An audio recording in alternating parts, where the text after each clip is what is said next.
नमस्कार, आपका बहुत बहुत स्वागत है RNTV नेशनल में। मैं हूं आपके साथ वर्षा शर्मा और रुक करेंगे मध्य प्रदेश की खबरों की ओर। मोहन सरकार आज पेश करेगी बजट। 4.70 लाख करोड़ रुपए के पार बजट पेश किया जाएगा। वित्त मंत्री जगदीश देवड़ा पेश करेंगे बजट। इसके साथ ही सुबह 11 बजे विधानसभा में पेश करेंगे बजट। कैबिनेट बैठक में बजट को मिलेगी मंजूरी। आगामी 3 वर्षों की विकास योजना की रोड मैप का तैयार किया जाएगा। मध्य प्रदेश सरकार आज अपना बजट पेश करने जा रही है। मुख्यमंत्री मोहन यादव की अध्यक्षता में वित्त मंत्री सुबह 11 बजे विधानसभा में बता दें कि बजट प्रस्ताव पेश करेंगे। और इसके साथ ही इस बजट की मुख्य बातें अगर हम आपको बताएं तो बजट पेश होने से पहले कैबिनेट बैठक में मंजूरी ली जाएगी। यह बजट आगामी 3 वर्षों की विकास योजना का रोड मैप तय करेगा। प्रदेश में शिक्षा, स्वास्थ्य, सड़क और रोजगार पर विशेष जोर दिया गया है।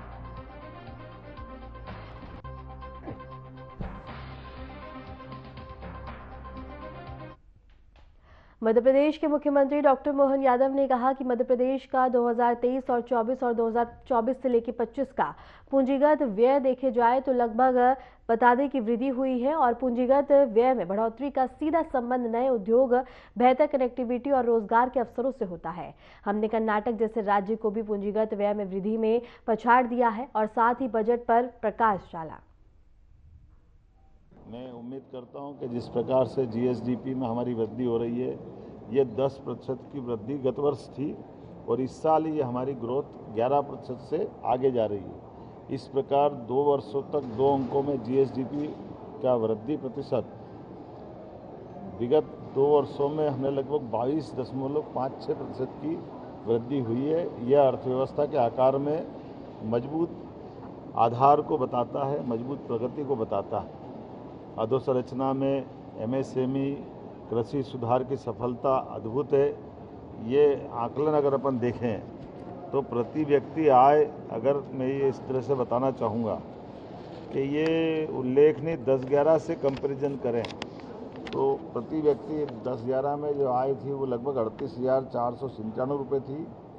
जब हमारी सरकार बनी तो प्रति व्यक्ति आय 1,41,000 के आसपास थी। आज की स्थिति में 2 वर्ष के अंदर ही प्रति व्यक्ति आय 1,69,050 रुपये के आसपास में एक एवरेज आय आती है। ये हमारी आय का स्तर भी बताता है, जीवन की गुणवत्ता भी बताता है और संरचनात्मक सुधार की तरफ भी हमारा ये ग्रोथ रेट ले जाता है। अलग अलग सेक्टर की अगर बात करें तो एक एक करके जैसे जो कल्पना की गई कि हमारा पशुधन का क्षेत्र है, इसमें पशुधन के क्षेत्र में लगभग हमारी जो आय है वो पशुधन में 7.22% से बढ़ी है, वानिकी में 2.13 बढ़ी है, फसलों की 30.17% से हमारी ग्रोथ हुई है। मत्स्य उत्पादन में भी हमारी वृद्धि और खनन उत्खनन में भी हम आगे बढ़े। कृषि के और ग्रामीण विकास के क्षेत्र में भी फसल उत्पादन में 7.66% की वृद्धि, खाद्यान्न उत्पादन में 14.68% की वृद्धि और औद्यानिक क्षेत्र में भी हमारी 28.39% की वृद्धि हुई है। दूध उत्पादन भी हमारा कहाँ गए साल तक 7 लाख लीटर प्रतिदिन का हमारा दूध का एकत्रीकरण था, आज वो 12 लाख प्रति दिन से भी आगे बढ़ते हुए हम अपने किसानों के साथ पशुपालकों की दूध की भी कीमत में लगभग 5 से 7 रुपये लीटर का इजाफा दिला करके एनडीडीबी के साथ हमने जो एग्रीमेंट किया था ये उसकी पुष्टि हो रही है और हम इस तरह से आगे बढ़ रहे हैं। ग्रामीण आवास भी हर क्षेत्र में समान रूप से अगर आंकड़े देखें तो हम बहुत तेज़ गति से आगे बढ़ रहे हैं। मुझे इस बात की प्रसन्नता भी है कि 2025-26 में हमारी जो खास करके उप क्षेत्रीय संरचना निर्माण 9.22% की, विनिर्माण की 7.22% की, विद्युत, गैस, जलापूर्ति और अन्य सेवाओं की ग्रोथ भी बहुत तेज गति से है। और औद्योगिक विकास के लिए भी जब हमने बात कही थी 1028 औद्योगिक इकाइयों को लगभग हमने 6,125 एकड़ भूमि का आवंटन कर दिया कि ये कई सारे इंडस्ट्रियल बेल्ट में जो लैंड का अलॉटमेंट किया है वहाँ डेवलपमेंट के काम हो करके भी चालू हुए हैं। और जिस प्रकार से हमारा निवेश की बात हमने की, लगभग 9 लाख करोड़ का निवेश ज़मीनी स्तर पर उतार करके देश के अंदर सबसे तेज़ गति से आगे बढ़ने वाले राज्य के रूप में हमारी ज़मीनी हकीकत पे उतारने वाला जीआईएस के बाद का एकमात्र राज्य है जिसकी 30% से ऊपर की ग्रोथ रेट है। ये उद्योगों के विकास उन्मुख और संरचनात्मक विकास का बड़ा एक अपना अचीवमेंट है। ये इसी प्रकार से सर्विस सेक्टर में भी, खासकर सेवा क्षेत्रों में, व्यापार और होटल, रेस्टोरेंट, ऐसे क्षेत्र में भी हमारी 10.35% की प्रगति है। उसी प्रकार से अन्य सेवाओं में 7.80 की है। रियल एस्टेट, व्यावसायिक क्षेत्र में भी 4.9% की वृद्धि, लोक प्रशासन में 4.96% की वृद्धि, वित्तीय सेवाओं में 3.73 की, परिवहन एवं भंडारण में भी 2.80, अर्थात हर क्षेत्र में हम आगे बढ़े। पर्यटन के क्षेत्र में तो 13.18 करोड़, मतलब 13.18 पॉइंट के आधार पर हम अगर अपने राज्य की अभी तक की सारी टूरिज़्म में भी सभी सेक्टर है, रिलीजियस टूरिज़्म, फॉरेस्ट है, अलग अलग प्रकार के कारण से है, ऐसे में हम लगभग 13,18,00,000 से ऊपर यात्रियों को लाने में सफल हुए हैं। इसमें विदेशी यात्रियों की संख्या भी भारी वृद्धि है और अपने प्रदेश और प्रदेश के बाहर के भी राज्यों के बड़ी संख्या में हमारे पर्यटक अपने आए हैं। जब हम अपने राजस्व आधिक्य की 618 करोड़ की बात करते हैं तो राजकोषीय घाटा भी जो भारत सरकार के लिमिट है उसके अंदर हम करने में सफल हुए हैं। मुझे इस बात की प्रसन्नता है कि राजकोषीय व्यय जो खास करके जीएसडीपी का 4.66% है, राजस्व प्राप्ति 17.16% है, कर राजस्व में वृद्धि 13.57% है और ऋण के लिए भी जीएसडीपी का 31.3, अर्थात हमने राजकोषीय संयम के साथ विकासात्मक व्यय के लिए लगातार कदम बढ़ाए। नगरीय, स्वास्थ्य, शिक्षा, हर क्षेत्र में समान रूप से व्यय करते हुए लगभग 1134 परियोजनाएं स्वीकृत करते हुए हमने 4,065 करोड़ का तो अमृत में राशि व्यय करने का वितरण भी किया है और अपना टारगेट भी पूरा किया। इसी प्रकार से 8.75 लाख आवास हमने पूरा करके स्वच्छता सर्वेक्षण में 8 राष्ट्रीय पुरस्कार भी हमने प्राप्त किए। स्वास्थ्य क्षेत्र में 34,112 करोड़ का जीएसडीपी का 3% का हमने अपना आकलन पूरा किया है। उसी प्रकार आयुष्मान कार्ड से लेकर के मातृ मृत्यु दर, इसमें भी हमने कंट्रोल किया है और ये एक तरह से हमारी पिछले समय से इसमें काफ़ी अच्छी प्रगति हुई। ये प्रसव दर में भी वही गति है। ये दोनों तरह से शिशु मृत्यु दर और मातृ प्रसव मृत्यु दर में भी हमने अपने काफ़ी अच्छे अचीवमेंट किए हैं। शिक्षा कौशल में खास करके 1 से लेकर 5 तक का जो ड्रॉप आउट हमारा 6% था, उसको हमने 0% पे ले जाने में सफल हुए हैं। ये उल्लेखनीय उपलब्धि है।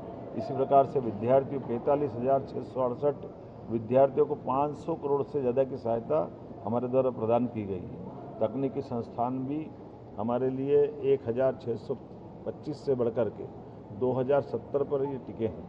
मैं मान के चलता हूँ आर्थिक सर्वेक्षण के ये आंकड़ों से स्पष्ट है, प्रदेश में आकस्मिक नहीं बल्कि संरचित, संतुलित और सुव्यवस्थित समावेशी रणनीति का परिणाम है। और यही कारण है कि एग्रीकल्चर से लेकर के हम अपने सभी सेक्टर में वित्तीय अनुशासन को बनाए रखते हुए बहुत तेज गति से आगे बढ़ें।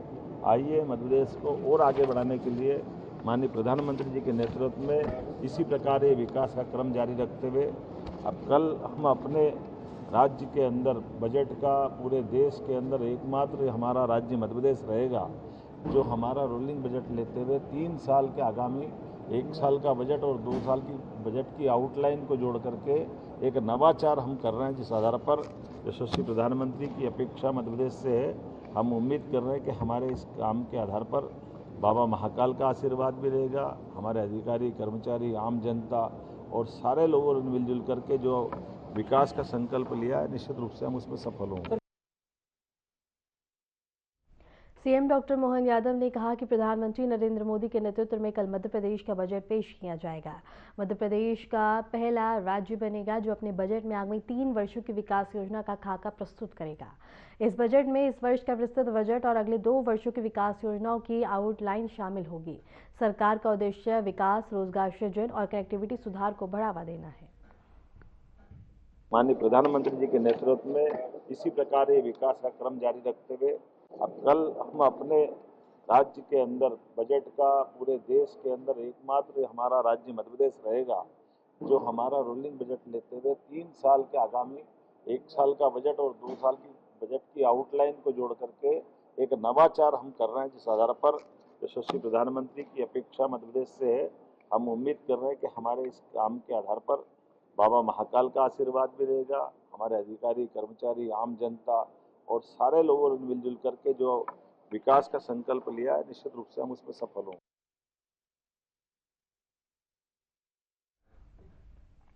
रुक करेंगे बड़ी खबर की ओर। मध्य प्रदेश पर्यटन में रिकॉर्ड वृद्धि देखने को मिली है। मध्य प्रदेश आर्थिक सर्वेक्षण 2025-26 जारी।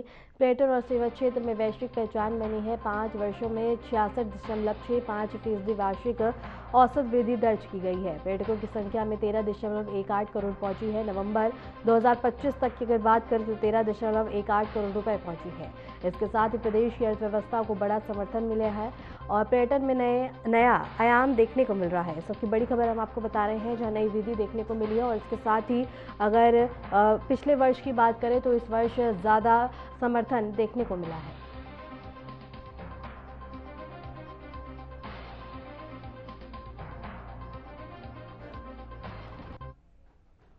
मुंबई क्लाइमेट वीक 2026 का आयोजन। वीक 2026 में सीएम मोहन यादव होंगे शामिल। नवीनीकरण, ऊर्जा, नवाचार इसमें प्रदर्शित किया जाएगा। ऊर्जा नीतियों को मिलेगा वैश्विक मंच और उद्योग और विशेषज्ञ क्षेत्र में मौजूद रहेंगे। हरित ऊर्जा क्षेत्र में बनने का लक्ष्य तय किया गया है। मुंबई के बांद्रा कॉम्प्लेक्स में इसका आयोजन किया जाएगा। इस सबसे बड़ी खबर हम आपको बता रहे हैं, जहां कार्यक्रम का आयोजन होगा मुंबई में और सीएम मोहन यादव यहां शामिल होंगे। भव्य तैयारियां की गई हैं कार्यक्रम को लेकर और इसके साथ ही सीएम मोहन यादव यहां पे शिरकत करेंगे।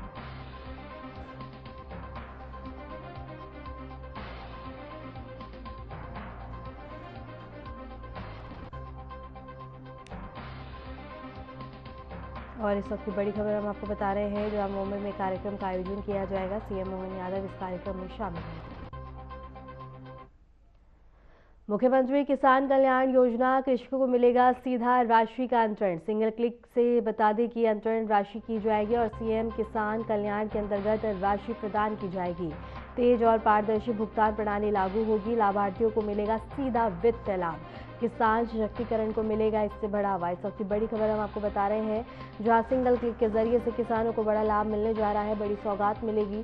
और इसके साथ ही बता दें कि मुख्यमंत्री किसान कल्याण योजना, कृषकों को मिलेगा सीधा राशि का अंतरण। और इस वक्त की बड़ी खबर हम आपको बता रहे हैं, जहां सीधे लाभार्थियों को अब राशि प्रदान की जाएगी और वित्तीय लाभ मिलता हुआ नजर आएगा।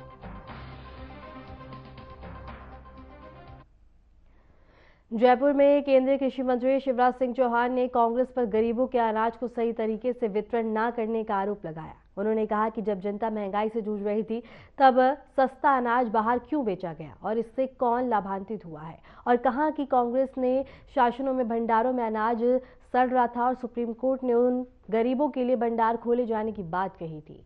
बावजूद इसके कांग्रेस सरकार अनाज गरीबों तक पहुंचाने के लिए इच्छुक नहीं थी और सुप्रीम कोर्ट के हस्तक्षेप को भी रोकना चाहती थी। कुछ खास लोगों को फायदा पहुंचाने के लिए किया गया था।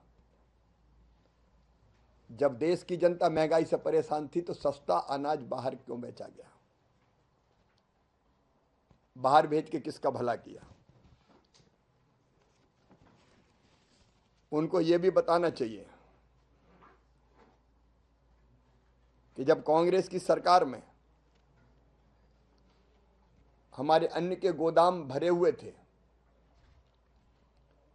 और अनाज गोदामों में सड़ रहा था, सुप्रीम कोर्ट ने भी तब कहा था कि सरकार को अनाज के दरवाजे गरीबों के लिए खोल देना चाहिए। लेकिन इसके बाद भी कांग्रेस की सरकार गरीबों को अनाज देने के लिए तैयार नहीं हुई।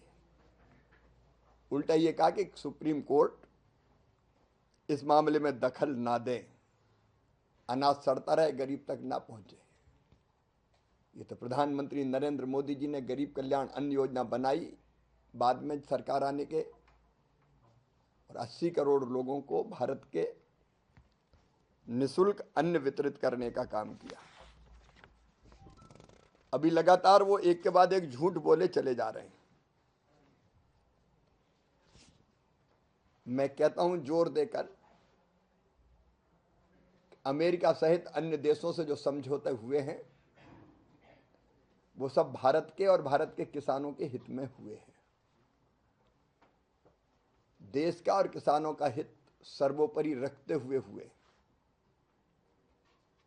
इसलिए कोई भी ऐसा अनाज जो हमारे यहां भरपूर है उसको लाने की छूट नहीं दी गई। गेहूं, चावल, मक्का,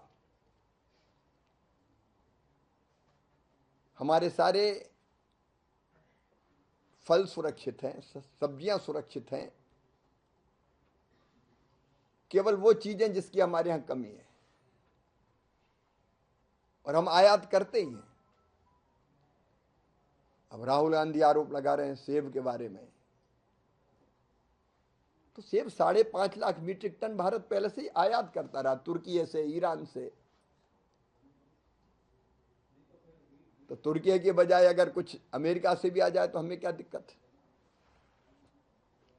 और उसमें भी बाकायदा तय करके कि किस कीमत पे आएगा। न्यूनतम आयात मूल्य 80 रुपया, उस पर 25 रुपये शुल्क, मतलब 105 रुपया किलो तो वो समुद्र पे उतरेगा।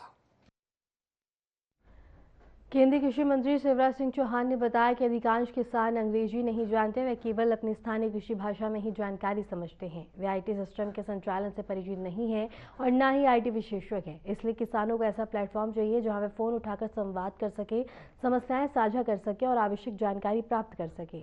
शिवराज सिंह चौहान ने बताया कि भारत विस्तार एआई आधारित प्लेटफॉर्म किसानों को एक ही जगह सभी जरूरी जानकारी उपलब्ध करवाएगा, जिसमें कृषि संबंधी समस्याओं का समाधान आसान होगा और उनकी उत्पादकता बढ़ेगी।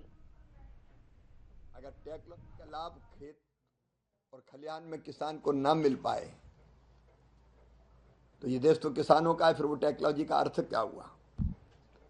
कई किसान जो अंग्रेजी नहीं जानते, अपनी क्षेत्रीय भाषाएं जानते हैं, जिनको ये चलाना नहीं आता, आईटी एक्सपर्ट नहीं है, तो उनको एक ऐसे प्लेटफॉर्म की जरूरत थी कि जिसमें वो फोन उठाए, बात करे, अपनी समस्याएं बताए या जानकारी मांगे और उसको जानकारी मिल जाए।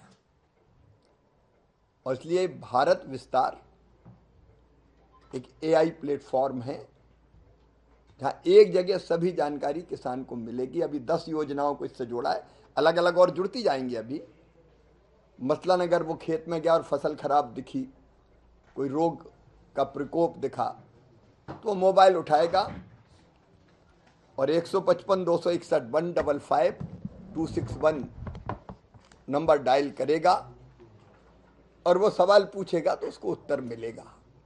जैसे फोन पे ही बात करते हैं वैसे एआई के माध्यम से उत्तर मिलेगा। मंडी के भाव पता करने तो वो पूछेगा, पता चल जाएगा। मौसम की जानकारी लेनी है तो वो फोन करेगा और पता चल जाएगा। ऐसी अनेकों जानकारियां, उसके साथ साथ योजनाएं, उनके बारे में वो पूछ सकता है, किस योजना का कैसे उसको लाभ मिल सकता है, योजनाओं का लाभ देना हो, अगर किसी योजना के लिए आवेदन दिया तो आवेदन कहाँ है, इस तरह की सारी जानकारियां एक एआई प्लेटफॉर्म के माध्यम से, जिसका नाम है भारत विस्तार, देने के लिए आज जयपुर से भारत विस्तार की लॉन्चिंग की गई है। अभी 2 भाषाओं, हिंदी और अंग्रेजी में जानकारी मिलेगी, लेकिन इसमें बाद में धीरे धीरे सभी क्षेत्रीय भाषाओं में, क्योंकि हमारे यहाँ अलग अलग भाषाएं हैं, तो गांव में कोई किसान काम करता तो उसकी क्षेत्रीय भाषा में जानकारी चाहिए। तमिल में, तेलुगु में, कन्नड़ में, मलयालम में, बंगाली में, उड़िया में, गुजराती में, मराठी में, अलग अलग जो हमारी क्षेत्रीय भाषाएं, उनमें भी ये जानकारी मिलेगी। तो इससे जानकारी के कारण किसान उचित फैसला ले सकेगा। एक बड़ा और ऐतिहासिक फैसला है आज जब एआई समिट दिल्ली में हो रही है और दुनिया आज दिल्ली में इकट्ठी है। केंद्रीय कृषि मंत्री शिवराज सिंह चौहान ने राज्य के किसानों के साथ संवाद किया और बैठक के दौरान उन्होंने किसानों की समस्याओं और उनके हितों से जुड़े मुद्दों पर चर्चा की। मंत्री ने किसानों को कृषि संबंधी नई तकनीकी, सरकारी योजनाओं और डिजिटल प्लेटफॉर्म के माध्यम से उपलब्ध सेवाओं के बारे में जानकारी दी। इस अवसर पर उन्होंने किसानों से आग्रह किया कि वे तकनीक और सरकारी सुविधाओं का अधिक से अधिक लाभ उठाएं। मंत्री ने कहा कि किसानों की भलाई और उनकी फसल की सुरक्षा सरकार की प्राथमिकता है। किसानों ने भी अपने अनुभव और सुझाव साझा किए। इसका उद्देश्य किसान और सरकार के बीच बेहतर संवाद स्थापित करना बताया गया है।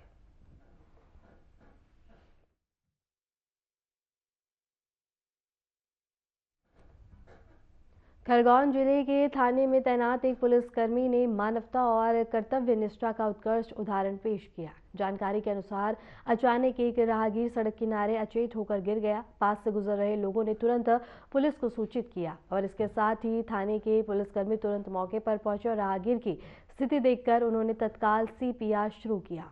उनकी सही कार्रवाई की वजह से राहगीर की जान बचाई जा सकी है। पुलिसकर्मियों ने न केवल बता दें कि कर्तव्य निभाया बल्कि मानवता का भी परिचय दिया है। स्थानीय लोग और राहगीर के परिजन पुलिसकर्मी की बहादुरी और सूझबूझ की सराहना कर रहे हैं। मध्य प्रदेश के बता दें कि रेलखंड में कान्हा अकलौना गेज रूपांतरण परियोजना के तहत तापी नदी पर 4 बड़े ओपन वेब गर्डर सफलतापूर्वक लॉन्च किए गए हैं। प्रत्येक की लंबाई बता दें कि काफ़ी ज़्यादा है और रेलवे ट्रैक के गेज रूपांतर और आधुनिकीकरण के लिए महत्वपूर्ण कदम माना जा रहा है। रेल अधिकारियों के अनुसार इनकी स्थापना से न केवल रेलवे ट्रैफिक संचालन बेहतर होगा बल्कि क्षेत्रीय कनेक्टिविटी और यातायात की क्षमता में वृद्धि होगी। यह परियोजना पुराने रेल नेटवर्क को मजबूत और आधुनिक बनाकर भविष्य में बढ़ते यात्री और माल ट्रैफिक को संभालने में मदद करेगा।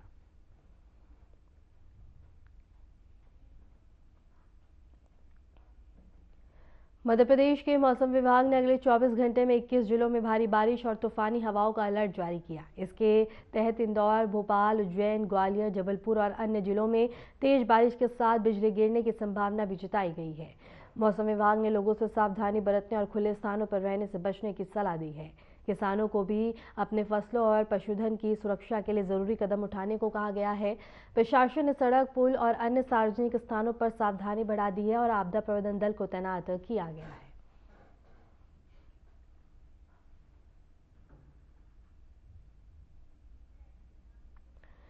जेल डीजी वरुण कुमार ने बताया कि हाईकोर्ट के निर्देशानुसार अपने क्षेत्र अधिकारी वाली जेलों में 1000 वीडियो कॉन्फ्रेंसिंग रूम और नई जेल सुविधाओं का निर्माण किया जा रहा है। उन्होंने कहा है कि अब तक 456 रूमों को मंजूरी दी जा चुकी है और ये लगभग पूरी तरह तैयार है, जबकि पहले से 305 VC रूम पहले ही कार्यरत थे।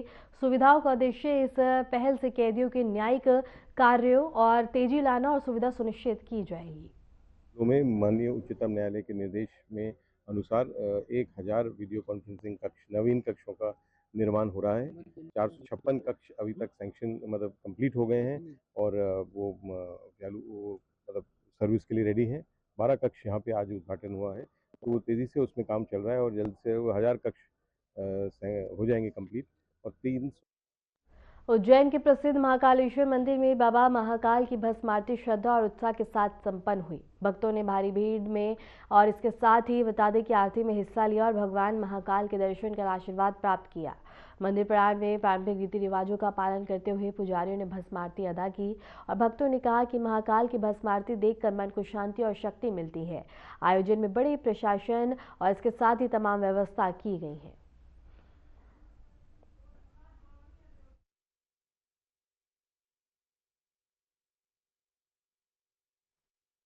इंदौर पुलिस ने गंभीर हत्या मामले में महत्वपूर्ण कदम उठाते हुए क्राइम सीन पर MBA स्टूडेंट्स की हत्या का रिकेशन किया है। आरोपी पीयूष को पुलिस कस्टडी में रखा गया है और इसके साथ ही प्रक्रिया में घटना के हर पहलू को दोबारा जांचा गया। मौके पर सीनियर पुलिस अधिकारी भी मौजूद थे, जिन्होंने हत्या की हालात और घटनाक्रम की बारीकियों से निरीक्षण किया है।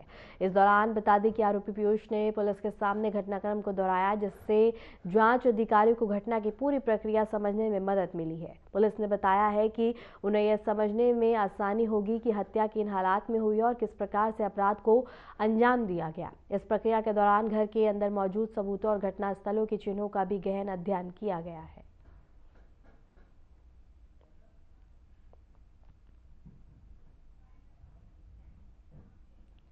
फिलहाल के लिए मध्य प्रदेश की खबरों में इतना ही और ऐसे ही मध्य प्रदेश की तमाम खबरों को जानने के लिए देखते रहिए RNT।